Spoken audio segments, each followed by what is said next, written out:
We hope to cover a wide range of things that are obviously of great concern to Londoners, the sort of grassroots concerns, whether it's sort of planning, housing and so on, in particular community-led initiatives. Thank you all very much for taking part.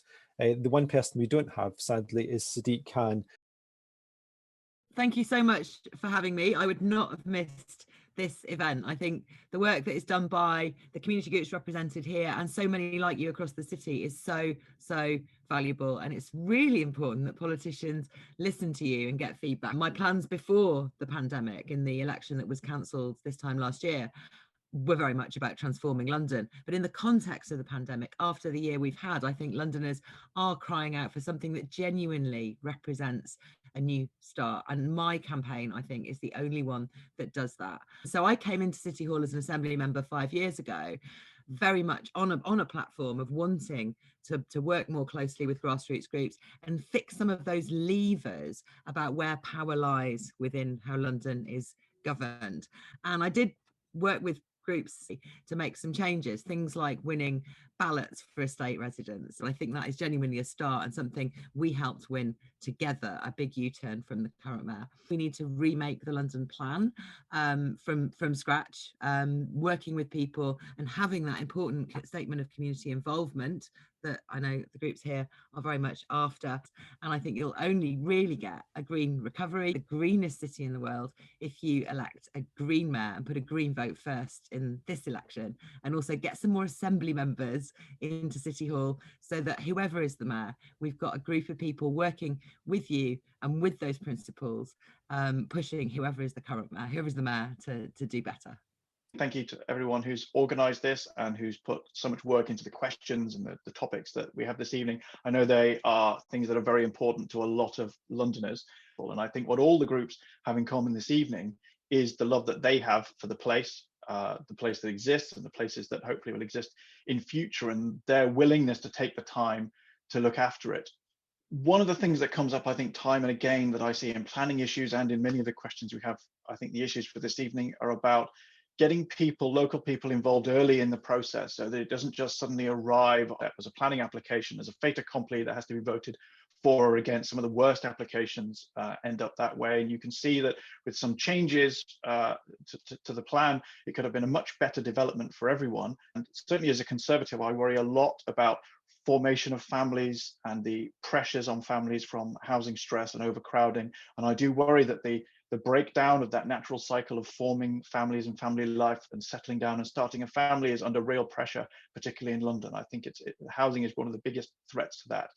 And so that's why I think Sean's promises about 100,000 homes for £100,000 on shared ownership, which is how he got his start on the property ladder, I think are very important policies, and particularly about creating homeowners rather than landlords, which I think is what the Labour mayor is more interested in. And so while I think it's important that we get the right kind of development, I think it's important that that doesn't just become a reason not to build anything, because housing and overcrowding are serious challenges facing Londoners, and particularly young Londoners. It's such an important conversation to have. Because for too long, infrastructure, housing and our communities, the planning behind that has been a one-size-fits-men approach. And this just does a disservice to all of us in our communities. Our infrastructure is still predicated on a male journey to and from a place of work. Our housing stock too often is still built thinking of a 2.4 family. What happens to single parents, extended family, and mixed developments? As you can guess, I'm not London born and bred. I was born and bred in Liverpool, and my family moved to a new estate that was built on the suburbs of Liverpool in the 1970s. And there was a bright idea to put 1,200 families into an estate with 2 shops and no bus. And guess what? There was social collapse on that estate. I grew up in a very violent neighbourhood where there was very little respect for property. And as kids, we were brought up to really think there was not much future for us. Moving to London, and when I hear about developments in my area in Hackney, I see not much more thought is actually put in today. And I think we've got a huge opportunity now. The pandemic we've just seen was not gender neutral. Women were hit the hardest because of the types of jobs they did and the amount of caring they did. So if we're going to build back equal, we have to build back equal for everybody. And guess what? That actually makes it better for all. Liberal Democrats believe individuals and communities know best how to live their lives and make their own decisions. We believe in partnership with residents, businesses, the voluntary sector, and the state. The pandemic has hit London hard, but it's also shown the strength and resilience of Londoners and the incredible potential of our communities when we work together to make our city a better place to live. A decent home should be a human right. The current mayor has failed to deliver even half of his own affordable homes target, and it's notable he isn't here tonight to account for that poor record. I'll set up the London Housing Company, a City Hall-backed developer, to take control of delivering the homes Londoners need directly, working with communities so that developments are done with them, not to them. There will be more empty office space in the centre of London.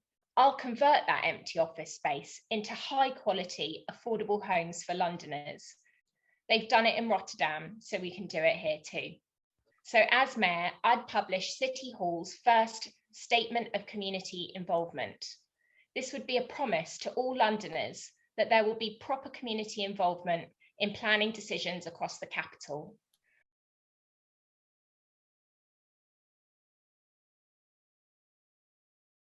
We're all in it together. Remember that from austerity. And like austerity, the pandemic has also exposed vast inequalities.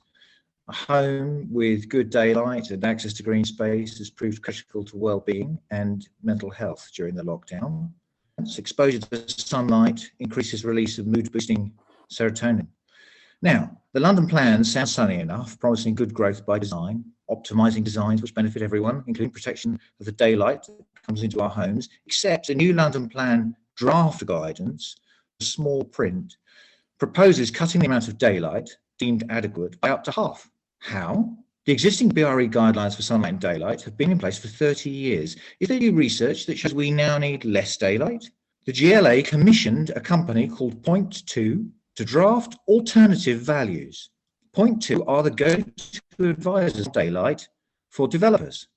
They promise on their website, we add game-changing value when delivering planning permission for our clients, allowing us to overcome major daylight and sunlight issues at planning and justify the use of alternative target values. This isn't good growth by design, it's bad growth by stealth, and it has very real impacts. A current application at Albion Embankment almost snuck through, which would reduce daylight to 400 homes, half the daylight to council flat, where on just one floor, for example, 12 children lived, 3 of whom were severely disabled. Luckily, we got the application called in, and Point 2 defended that application at the public inquiry. This is the future, and it's changed, darkness. Now, we contacted GLA members from all parties, and one of them knew about this proposed change to guidance. So my questions to the candidates are, did you know about this? Firstly. Secondly, will you pledge to stop this change to protect such basic standards? And thirdly, and perhaps most importantly, will you pledge to stop hiring developer stooges and start talking to real communities, even your only elected GLA members? Yeah, and I didn't know until you pointed this out, and you put together the emails that you sent to us. My team have it now. And we're not allowed to do anything in public during the election period, but we will be objecting. On the wider point of the fact that the consultants used were the ones who are routinely asked to try to minimise and maximise for the developers what they can do. That's a really good point. And they've got a bias. They're used to working with the very biggest developers to try to squeeze out the community's concerns, things that are essential now, we know, for well-being, like the space standards for homes, the outdoor spaces, the light. There's too much of a revolving door too between local councils and local councillors and these companies as well. What I want to develop within City Hall is truly independent experts. I want to make sure those experts are available to support local community groups, people making their own plans, people wanting to object to plans. We genuinely need publicly funded independent experts who are able to argue for what is right. There is objective right in all of these things, and too often that is fudged. The big developers are really the only game in town. I would set up a City Hall backed developer, the London Housing Company, to take charge of delivering the affordable homes that Londoners need and making sure, crucially, that they are high quality homes, so we can move away from this free-for-all Wild West for developers, because we've seen too often across London that when we leave these matters in their hands alone, we don't get the affordable housing. Sutton Council, run by the Lib Dems, has its own housing company, Sutton Living. They're actually delivering more affordable homes than Sadiq Khan's level, which is 35%, whereas they're delivering 43%. On the former Croydon Airport site, there's an estate called Roundshaw, which was redeveloped from a sort of concrete jungle into what's now almost entirely terraced houses. It's pretty dense development, but it's really quite pleasant. You have streets with houses, people have their own front door, small garden. It's so much nicer place to live and to visit. So I think it's a good example of how you can redevelop in a way that is still quite a high level of density to get the housing that we need, but is much more pleasant for people living there. We absolutely support your initiative here. We cannot go back on these standards. We have to improve these standards and go forward. We cannot lose the light. But this also, to me, talks to the fact that developments don't think about the people they're serving. Every developer, they put these lovely hoardings around the developments, and they see these people skipping across, you know, their new development. You don't see wheelchair users, you don't see prams, everyone's normally white on these things. You know, you're not looking at the actual communities. There is a knock everything down and start again. And there's some reasons for that, because there is VAT charged on redevelopment of old properties and there's not VAT charged on new builds. So one of the things that we would say from the Women's Equality Party, we would bring in a commissioner for property development in London that would bring all of these community organisations together on these big projects, but also would lobby national government as well.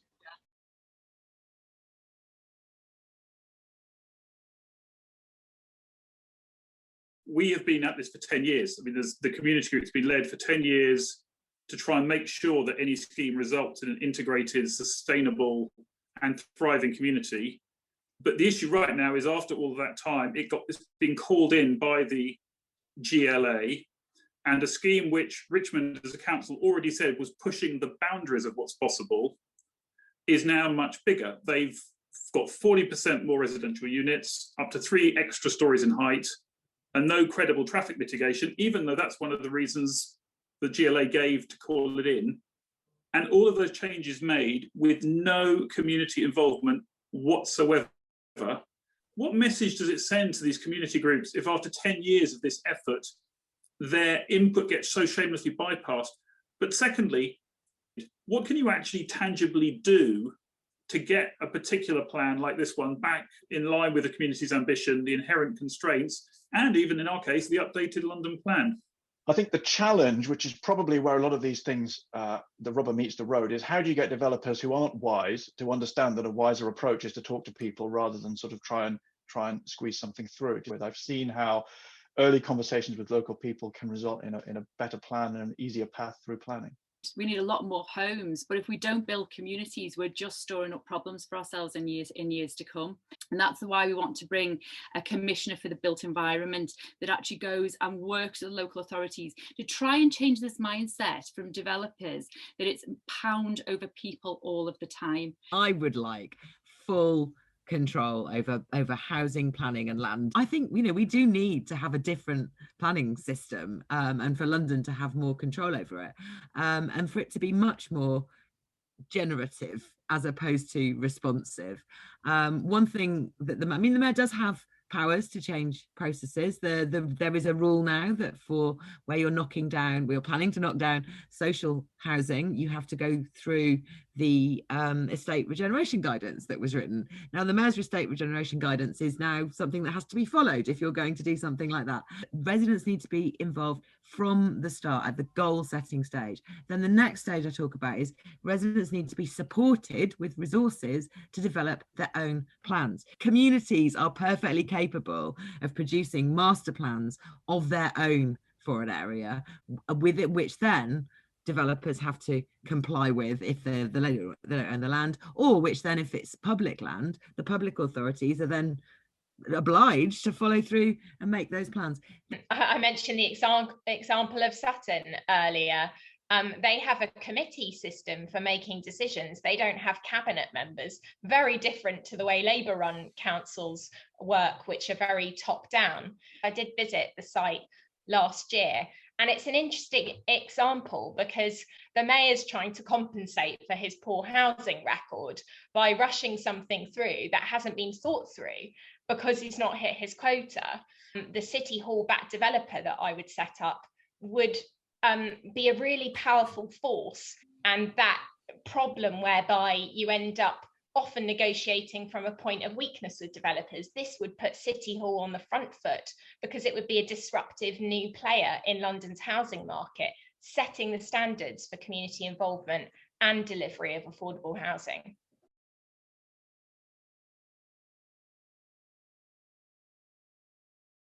Now, Ealing's a borough. Each year it sends a high-level delegations to the MIPIM property jamboree in Cannes, and their expenses are paid by developers. Then a few months later, major new schemes are announced and then nodded through the planning system, however strongly the community is objecting to them. And like several other London boroughs, Ealing's also set up its own arm's-length development company, and it's using £400 million borrowing secured against the borough to finance new developments. Development is full of risks and heavily dependent on making good calls about what the planners will allow. With so much at stake, conflicts of interest are bound to arise with the council's role as the planning authority. Now, public trust in the planning system has been plummeting, not just in Ealing, but across the capital. Lack of transparency in the way decisions are made seems a big part of the problem. A 2019 survey by Grosvenor Estates, who are stalwarts of the development industry, found just 2% of the public trust developers involved in large-scale developments to act honestly. Only 7% trust local authorities to make decisions in the best interests of the area. So my question is this: is public trust in planning major developments something the Mayor of London should be concerned about? If so, what beyond a few fine words should the Mayor do to restore community support for managing the huge changes in our city, changes that are affecting us all? Thank you. Planning officers spend more time with developers than they do with residents, and that's the wrong way round. What's not come up tonight actually is the cladding and wider fire safety scandal. I've said that as Mayor, I wouldn't award contracts to any developers that haven't fixed fire safety issues in their existing housing stock. So it's all about setting standards, and a lot of that can be done from City Hall. But this goes back to my earlier points. If you're basing everything around GDP and making money, and this is the culture that you breed, and it's very easy to get caught up in sleaze accusations. Neil, just back to Will's central point: is the planning process transparent enough, and what would the Tories do if it's not? Quickly to talk on this MIPIM's sun-kissed trip to Cannes business. I mean, there was actually a delegation from Sutton about 3 years ago, which was funded by developers, and the justification for that was that it was funded by developers and therefore not public money. I will say that locally is the opposition, and everyone really challenged that incredibly vocally, and in their defense, they haven't been back since. In terms of specific things to improve transparency and trust, one of Sean's policies that I'm very keen on is this right of return. I think it's all very nice to show people lovely architects' drawings of what the new estate will look like, but if you're not guaranteed that you'll be able to go back there afterwards and you get shunted off to somewhere else, then it doesn't matter how lovely it looks and how wonderful a place it is. So I think Sean's policy of having a right to return, including for housing association tenants and leaseholders, is pretty important in terms of building trust. Housing for London, which I think is a City Hall based developer, again, it potentially gets away from this problem of sleaze and developers and cozy relationships and so on. What we don't have is a proper system of people who leave office then leaping straight into jobs with people who are developing land over which they very, very recently had control. There is a huge amount of development going on. And in London, it's incredibly valuable and the temptation to do this kind of influencing of decision makers is too high.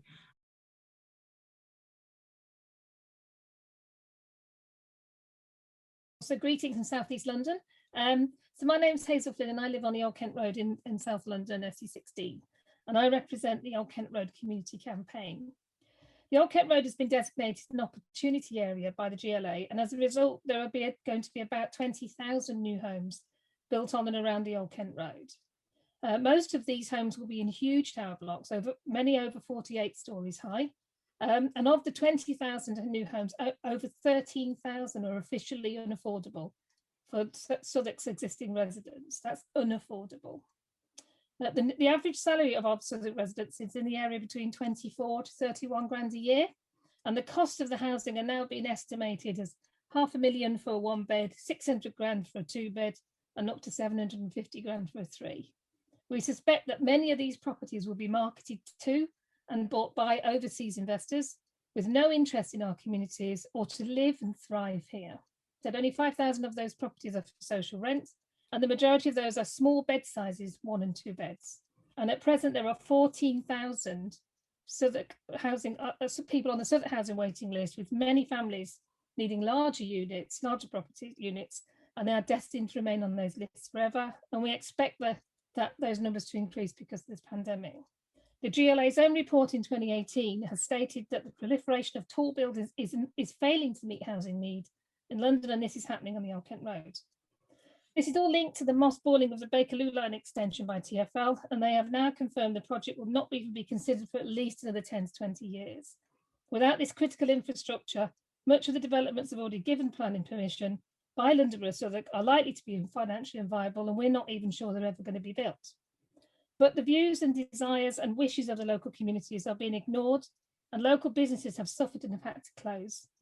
The opportunity area is an excuse for a land grab by developers, and where their profits are priority. And this has been enabled by Southwark and the planning department. And forgive me for being a bit low tech. I've just had this graphic sent to me today. That's what it's going to look like on the Old Kent Road. That's what they want to build. Okay. So my question is, from the campaign that we've got here, is how would you as Mayor address this shocking imbalance and increase the number of homes that are genuinely affordable for most Londoners here, rather than the absentee investors and developers? I'm sorry about your example. There are too many of them just like this across London. It's unacceptable. Labour-run councils like Southwark have disastrous records on creating genuinely affordable homes in their regeneration projects, and instead have created a situation of pricing out existing residents and businesses from the area. Of the Mayor's woeful housing record, half of homes he's actually started are shared ownership, so they're not social rents, which is why I would create the London Housing Company to deliver the genuinely affordable homes that Londoners need. This would be a not-for-profit developer, so we don't have to rely on these dodgy deals with developers anymore, where they often renege on their commitments to provide affordable housing and create schemes that are inappropriate for the areas and haven't involved local communities enough. I think we all agree about the problems of very tall buildings. I think they're unpleasant to live in. I think they're surprisingly expensive over the long term to maintain. And you have this real loss of sense of community. I think another point which hasn't come up, but I think is quite important, the changing of the definition of family homes. Very surprising to people when Labour talk about the number of family-sized homes they're building, and what they mean by that is a 2-bedroom flat. To my mind, I think it's quite a cynical bit of statistical manipulation, so that they can announce X number of family homes built, and that paints a picture in people's mind which is very different from the reality, which is just lots and lots of 2-bedroom flats. In opportunity areas, we've also got housing zones. We've also got them. I mean, the OPDC is a mayoral development corporation area. There's a lot of top-down development that goes on in London, where even as an assembly member trying to get transparency on these, I spent the whole time trying to get up-to-date information on what's going on with housing zone money, and it's really, really hard because these things are hidden behind walls, put within arm's length organisations, and it's the kind of tricks that councils also do. The opportunity area at Nine Elms is mentioned as well, and we know with the Bakerloo line extension not happening, these towers aren't even going to be desirable places to live. They're not even going to do what they want, even on their own terms. I've talked about in my campaign using the housing grant money that's sitting idle at the moment. There's 500 million pounds of it to buy about 1,000 of these homes, basically. Just get them into public use, get them rented out to key workers. But that's not the long-term solution. The long-term solution is to dismantle these opaque top-down ways of developing areas in London and do it from the bottom up, genuinely involve communities in planning these things, and put what's not already been agreed on hold. Let's think about what we can do instead. I don't know how many people on the call have heard of a neighbourhood in Vienna called Aspen. This is an amazing community. Over 30 years, they have gender mainstreamed planning. It was designed by female architects and planners, and it has some of the highest qualities of life in any urban area in the world. Sadiq Khan keeps talking about jobs, jobs, jobs as we recover from the pandemic. If we don't have childcare spaces and nurseries, we're going to end up back in the 1940s for women, because they're not going to be able to return to work. So when we do this planning, it's not just about homes, which is really important. What we would do is sort of throw out the rule book that we've been using around planning and really do gender mainstream planning, because if you do that, you make the world better for everybody, not just women.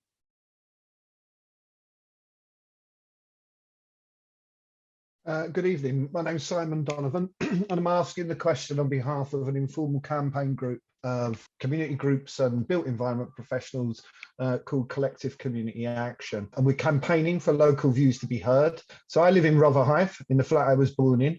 And as I look out my windows in all directions, you can see tower cranes across London building new flats. Some of these are massive developments. I can name some developments in London which have got more than 8,000 dwellings being built. Anywhere else you would call a development on that scale a new town. My question is, we are arguing that there should be a standard set for developers.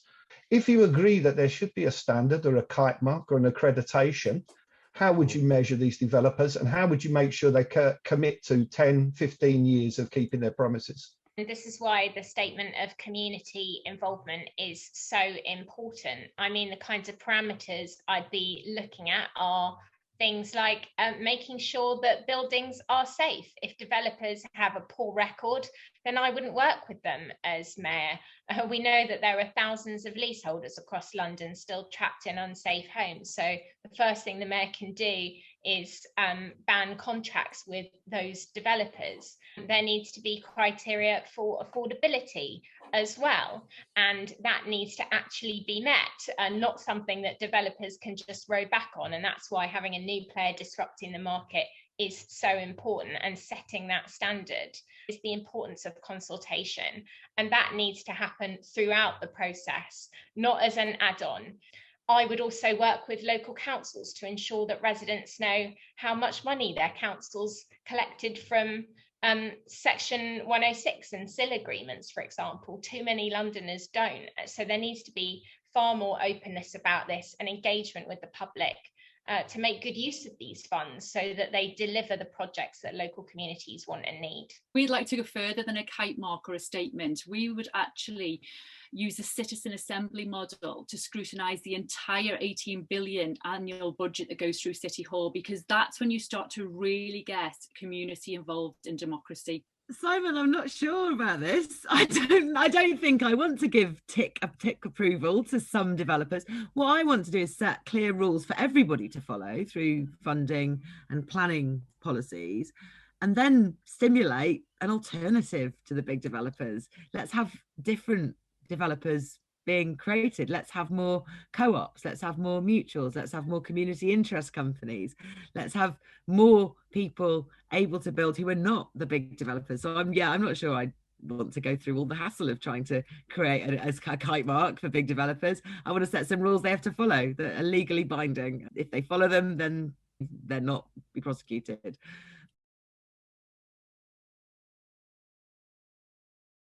Hopefully you'll know about Cressingham Gardens, but it really should be held up as it works on all levels. Lambeth Council has salami slice the estate, and as a consequence, it's getting very nasty. So they fast-tracked a planning application over the Christmas period. So it was literally, Merry Christmas, we want to demolish your home. What I want to highlight today is this particular application, which is actually being submitted by a wholly owned development company of the council itself, so a complete conflict of interest, demolishing 12 homes to replace it with 20, which is apparently, according to the council, critical for the economic recovery of the country. They are removing 3 80 to 90-year-old trees in contravention of its own local plan. The company, with using taxpayers' money, has submitted a tree survey misidentifying an English oak as a Turkish oak. They're removing a communal green space, which is at the moment open to all residents on the estate, plus the wider community as they walk through the estate to Brockwell Park. They've manipulated the urban green factor calculation by including a relocated bin area. This planning application will now set precedent for the whole Cressingham Gardens, which currently is 300 homes. And understand that the council now wants to build 1,000 homes on this site. You know, in light of absolutely clear breaches of also not just the local plan, but also the London plan, what would you do if elected to stop such breaches and clear manipulation of gardens and targets? You can't pit people against green spaces. I don't believe that ever should be done. We should be creating spaces and homes that last for generations. Very difficult, though, as Gerlinda was saying, when it's the local council that's leading the development. You know, here in Walthamstow, where I am, the council there ramroded through a big scheme, and the playground for children shrunk, and the library disappeared and was rebuilt as a mini thing. How do you stand up to councils when they themselves are rather breaking the rules? Yeah, and they get to mark their own homework, and particularly on trees as well. They make an assumption that if it's a council tree, it's being well looked after. Well, not in this case, but I think there is possibly a lot of proposals coming through now which are targeting the green space instead of the homes. And this is another example of why we need bottom-up community-led planning, because people doing that would not target their own green space and the mature trees in their area for new developments. There's no way this would happen under a Green Mayor, so okay. Please vote for me. Neil, would green spaces, trees and playgrounds be safe under a Tory mayor?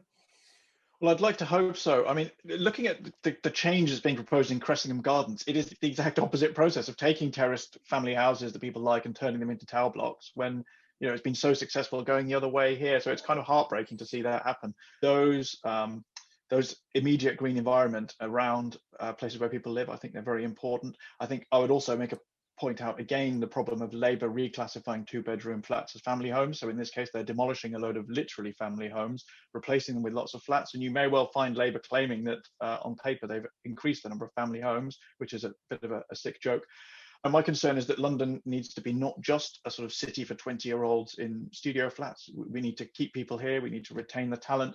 And I think we need to be, you know, a long-term socially and economically sustainable city. And that includes having the kinds of places that are nice family homes. And it's just heartbreaking to see Cressingham Gardens and places like it be flattened for flats. I am so frustrated with the number of mature trees that the Labour-run council in my borough is chopping down. And the Lib Dem opposition group on Southwark Council put forward a recent budget amendment calling for the council to put in place a tree protection order for every mature tree in the borough.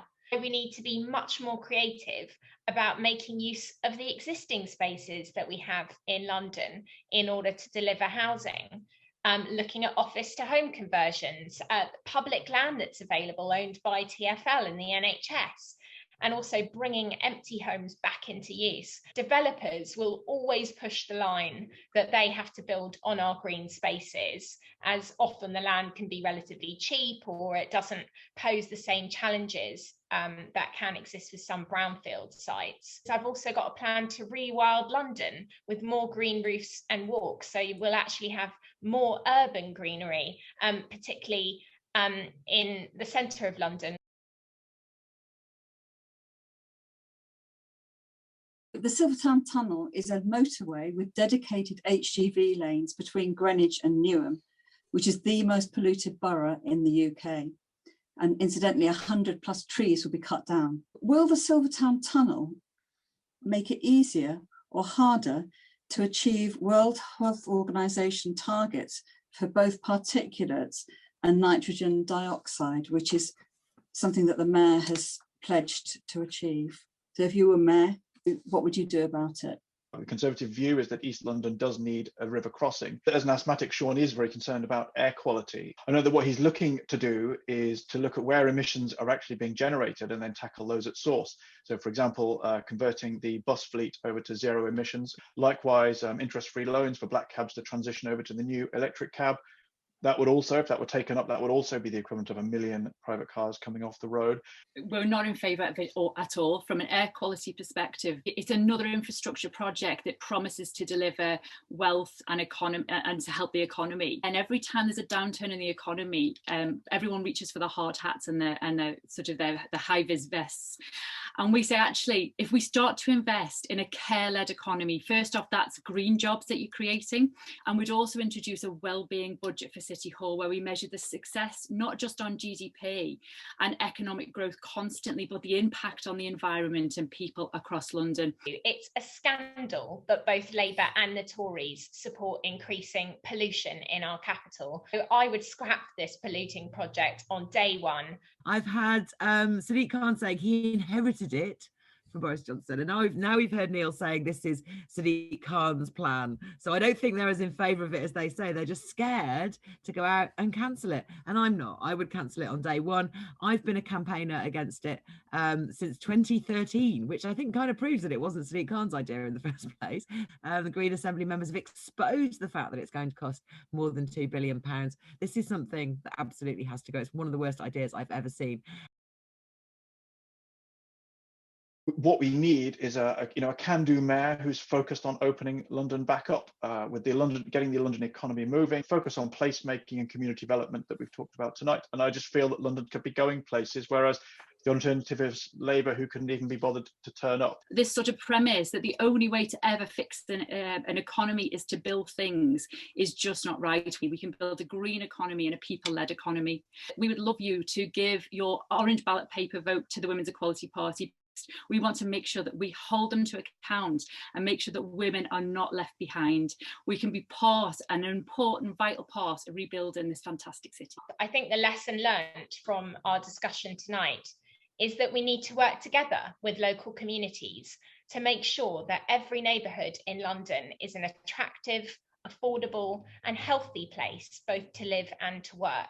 I'll think creatively about the space we already have in London to deliver affordable homes. The Liberal Democrats believe in empowering local communities, which is why, as Mayor, I published the first statement of community involvement to put residents at the heart of decision-making processes. So if you like the sound of that plan, then vote Liberal Democrat on all 3 ballot papers next Thursday.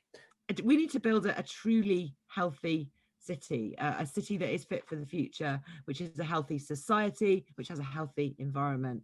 We need to change an awful lot about London, and to change everything we do need everybody, and we need to be working with community groups from the bottom up. I hope you've seen tonight that this is truly a principle and a value that the Greens have in our core, and that a Green Mayor and more Green Assembly members would truly listen and empower people in the grassroots like you to change our city, working together with us.